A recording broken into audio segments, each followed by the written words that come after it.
It was the height of the Cold War, 1965, and the Soviet Union initiated the construction of a critical facility codenamed the Ark, a colossal, multi-layered underground command bunker designed to house the nation's nuclear retaliation capability. The entire structure was engineered to withstand a direct thermonuclear strike, making it the most important and arguably most dangerous building on Earth. The project's chief architect was Igor Vorontsov, a brilliant structural engineer renowned for his absolute precision and dedication. Vorontsov viewed the Ark as his professional masterpiece, the ultimate triumph of human engineering over natural disaster. However, as the project progressed, his dedication transformed into profound moral horror. He realized that this ultimate shelter would only serve to launch the ultimate war. Vorontsov believed the biggest threat was not the West, but the certainty that in a moment of panic or institutional madness, his creation would be used to end the world. He understood that traditional sabotage was impossible, the systems were triple redundant. The only way to guarantee that the Ark could never launch a world-ending strike was to build its failure into the core structural logic, a fatal flaw that only an architect would recognize. Without informing a soul, not even his wife, Vorontsov committed himself to a secret mission, to betray the weapon, not the nation. He began meticulously working on what he secretly named the Ghost Button, an invisible, non-electronic kill switch woven into the very fabric of the bunker's design, engineered to activate only when the order for global annihilation was finally given. The Ghost Button was formalized in Vorontsov's design notes as structural defect for 04. The genius of the defect lay in its complete camouflage. It was not an explosive charge or a faulty wire, but a subtle engineering miscalculation disguised as a safety feature. Vorontsov embedded the defect into the primary air circulation shafts within the central command and control core, specifically where the shaft intersected with the main seismic stabilization strut. He calculated that when the facility initiated the full, continuous combat launch protocol, a high-stress event requiring prolonged activation of auxiliary power and sustained, deep air recycling, the resulting, specific pressure and frequency variations would, over a calculated 5-minute period, trigger a silent, non-explosive microfracture along this defect for the line. This fracture would not destroy the bunker, but it would compromise the highly sensitive environmental controls necessary for the core missile guidance computers to function accurately, effectively neutralizing the entire launch sequence. To hide his intent, Vorontsov masked this flaw as a necessary compensatory expansion jointo in the blueprints. He logged his true intentions, calculations, and the precise conditions for the defect's activation in a leather-bound personal diary, written entirely in fluent German, a language inaccessible to the KGB engineers. His journal entry from that period was stark: the Ark's strength is its weakness. I have built the safety catch that will save us from ourselves. They will call me a traitor, but history must judge me a custodian of life. By 1968, the Ark was fully operational and deemed the safest structure in the world. However, Vorontsov's fate was sealed not by his brilliant sabotage, but by paranoia. His professional rival, engineer Krylov, driven by ambition, began searching Vorontsov's older work for any sign of oversight. Krylov did not find the defect for 04 but discovered suspicious inconsistencies in the material procurement for the command core, linking Vorontsov to an unauthorized acquisition of a specialized alloy.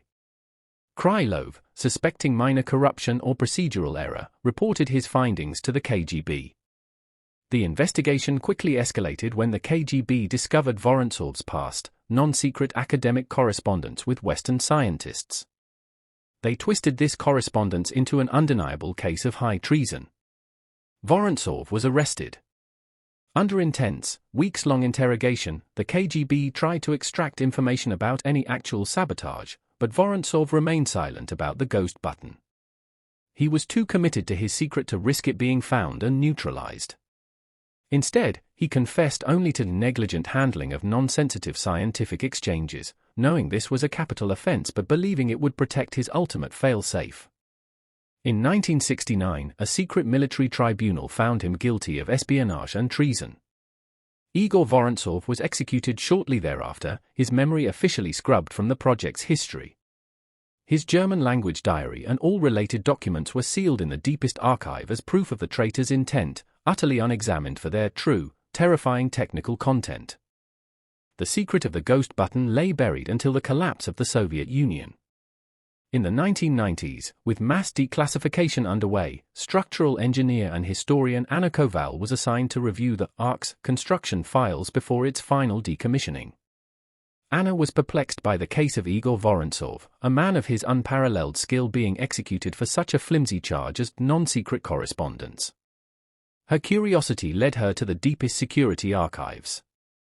There, she located Vorontsov's sealed file, containing his personal effects and the German language diary. Fluent in the language, Anna began the methodical translation. She quickly recognized that the journal was not political ramblings but a detailed, highly technical log of sabotage, a literal guide to the Defect for 04. Comparing the complex, hand-drawn schematics in the diary to the original Arc blueprints, Anna pinpointed the exact location of the disguised compensatory expansion joint. Her heart pounded as the terrifying truth crystallized. The joint was positioned perfectly to destabilize the communications hub under sustained launch conditions. Vorontsov was not a traitor, he was a pacifist engineer who had quietly installed a global security measure at the cost of his life and honor. Anna realized that the world had been protected for decades by a dead man's secret, a hidden flaw designed to prioritize the prevention of catastrophe over the completion of a military mission. Her discovery meant the Ark had never truly been capable of executing its purpose. Anna Koval's discovery was explosive, yet she knew the scientific community and the military would immediately dismiss the Defect for 04 as an urban legend or a structural anomaly with negligible effect. The Ark had passed every stress test. Anna realized she had to prove that the flaw was intentional and operational. Her investigation focused on Vorontsov's rival, engineer Krylov. Through declassified interrogation transcripts, Anna found that Krylov, obsessed with proving Vorontsov's incompetence, had actually run a physical stress test on the command core's ventilation system in 1968, precisely where this defect for 04 was located. Krylov's report concluded the joint was unnecessarily loose but ultimately within acceptable safety margins for basic functionality. This was Krylov's fatal oversight. He tested for basic function, not for the sustained, high-frequency resonance that would occur only during an all-out nuclear launch sequence. Anna used modern seismic modeling software to run a simulation.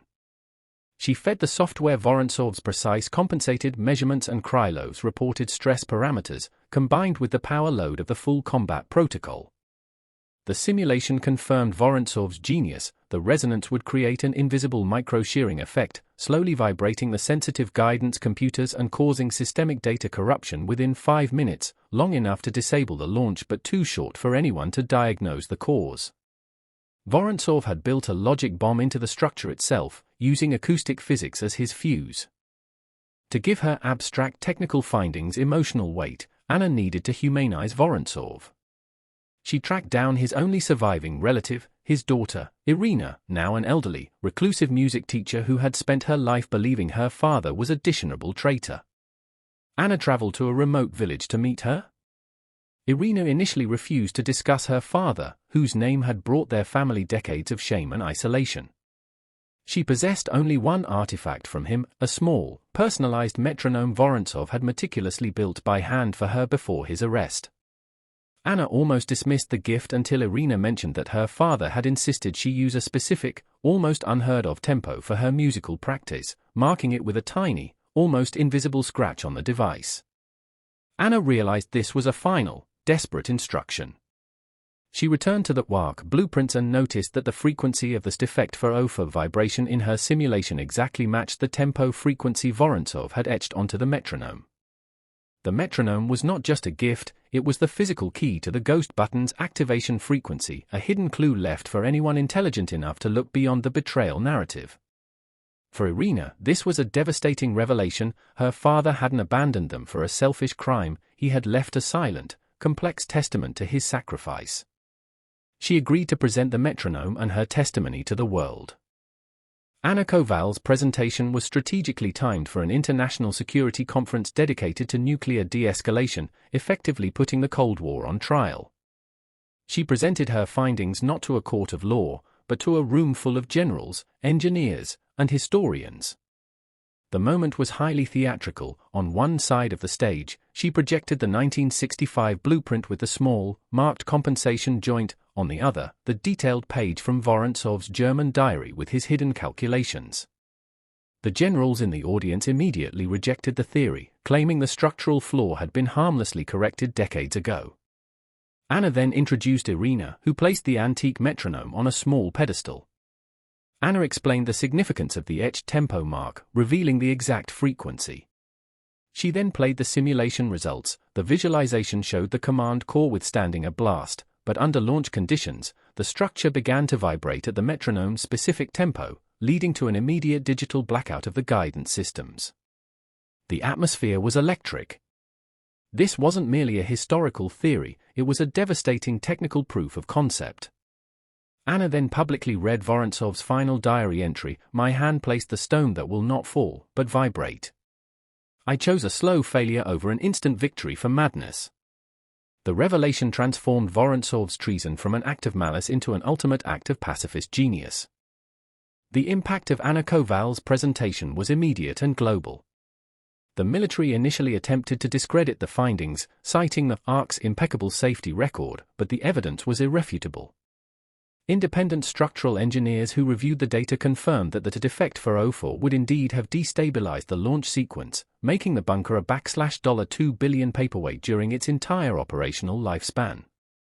The official, long-held verdict of treason and espionage against Igor Vorontsov was posthumously overturned by the highest court, an unprecedented reversal that officially recognized his act as one of extraordinary conscience. Vorontsov was no longer a convicted spy, he was hailed as a global hero who quietly disarmed a weapon of mass destruction from within. His daughter, Irina, finally free from the generational shame, accepted the formal exoneration on his behalf. The story of the ghost button fundamentally changed the discourse on nuclear safeguards, leading to new international protocols requiring independent, non-military ethical reviews of key command infrastructure. Vorontsov's sacrifice became enshrined as a monumental ethical challenge to Cold War dogma. The ultimate act of patriotism is sometimes to disobey the command that promises to destroy everything. Anna Koval's presentation immediately triggered a massive, global security crisis. The highest-ranking military officials dismissed the findings as sensationalized historical fiction, but the potential political damage was too great to ignore. A joint military and engineering commission was covertly assembled to physically verify Anna's claims within the decommissioned Ark bunker. Their initial physical inspection of the compensation joint found it structurally sound, exactly as engineer Krylov had reported decades ago. However, under pressure from Anna, they ran a specialized acoustic resonance test using the exact tempo frequency derived from Vorontsov's metronome. The results were terrifying. The command core, while structurally stable, began to emit a resonant, subaudible hum that instantly disrupted the laser alignment systems and digital chronometers essential for missile launch synchronization. The simulation was no longer theoretical, it was proven in the field.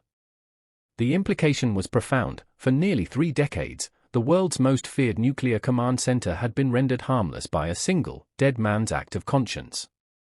The true, unseen cost of Vorontsov's treason was the untold amount of resources spent maintaining a system that was secretly destined for failure, protecting the world not through its strength, but through its engineered weakness.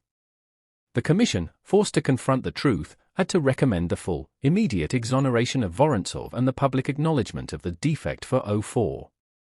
The military and political establishment faced an impossible dilemma: how to explain to the public that their nuclear shield had been a decoy for 30 years, sabotaged by the man they executed as a spy. The government opted for controlled transparency, admitting the Ark project contained a critical, deeply embedded design anomaly that was only recently discovered. The full story of Vorontsov's ethical stand, however, leaked into the global media, driven by Ilara Vance's previous network of investigative journalists who understood the explosive power of such a paradoxical narrative. Igor Vorontsov instantly transformed from a disgraced traitor into a tragic global hero, the engineer of peace. The media seized on his powerful final words from the diary: "I chose a slow failure over an instant victory for madness." Vorontsov's daughter, Irina, emerged from decades of shame to receive the formal posthumous pardon, accepting the honor on the steps of the very building where her father was condemned. Her quiet dignity and the physical proof of the metronome resonated deeply, turning the cold technical facts into a moving human story.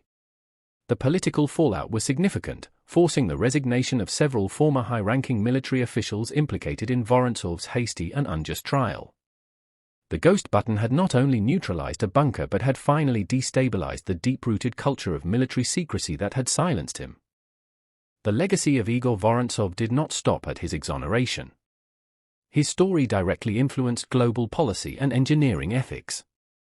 His act of sabotage became known in academic circles as the Vorontsov precedent, a challenge to the traditional military-industrial complex's demands for absolute compliance. Universities worldwide incorporated the case into their engineering and ethics curricula, teaching students that the moral responsibility of the designer transcends the immediate demands of the client or the state. Specifically, the military's initial efforts to dismiss the technical findings, despite the undeniable evidence, highlighted the need for independent oversight. This led to the establishment of the Global Design Integrity Board, GDIB, an international body dedicated to reviewing classified megaprojects for unintended or deliberate ethical flaws, a mechanism designed to ensure no other architect would ever have to choose between their life and the world's survival. The Ark bunker itself was not demolished. Instead, it was preserved and repurposed as the Vorontsov Institute for Peace and Structural Integrity, a museum and research center dedicated to the peaceful application of advanced engineering, a monument to the man who built failure into success. The irony was palpable. Vorontsov's most famous creation became the symbol of his ultimate refusal to participate in the destruction of humanity. Anna Koval's role in uncovering the secret was recognized with the highest civilian honors, but her most profound reward was restoring a family's name. She personally delivered the original German diary to Irina, who finally saw her father not as a broken traitor but as a brilliant, moral savior. The final scene of the story shifts to the former command core of the Ark. Now, the central server hall is silent and open to the light. The structural beam containing the defect for 04 is marked only with a simple brass plaque, listing Vorontsov's dates and the single phrase, "He built the limit." The world had been spared an unimaginable catastrophe not by an act of diplomacy, but by a hidden fracture in a single steel beam, placed there by a man who chose conscience over command. The mystery of the ghost button was solved, but it left the world with a persistent, uncomfortable question that endures in every military and government high command today: how many other Vorontsovs are out there? How many silent, ethical saboteurs have built the ultimate failsafe into the world's most dangerous systems? The fear is not the enemy's attack, but the unseen, built-in weakness planted by a moral mind.